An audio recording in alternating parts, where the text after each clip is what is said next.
Sveiki, mani sauc Jānis.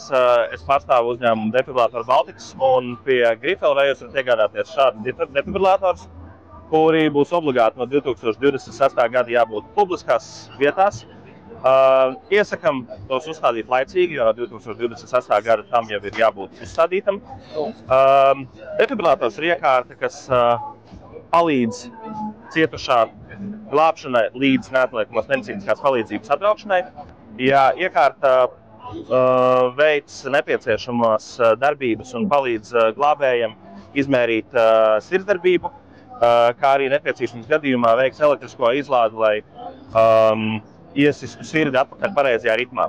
Šai iekārtai īpaši svarīga lieta ir pieaugušo un bērnu režīmu, ļoti ērta pārslēgšanās, kā arī tas, ka šie elektrodi ir universālie un nebūs jāmaina atkarībā no tā, vai cietušais ir bērns vai pieaugušais. Iekārtas garantija ir 5 gadi, un līdz tam laikam jums par to nav jāuztraucās. Šīs iekārtas glāb dzīvības. Esat atbildīgi uzņēmēji pret saviem apmeklētājiem, pret darbiniekiem, uzstādat iekārtas laicīgi, ne tikai lai izpildītu likumā minētās normas, bet lai tiešām palīdzētu cilvēkiem glābt dzīvības.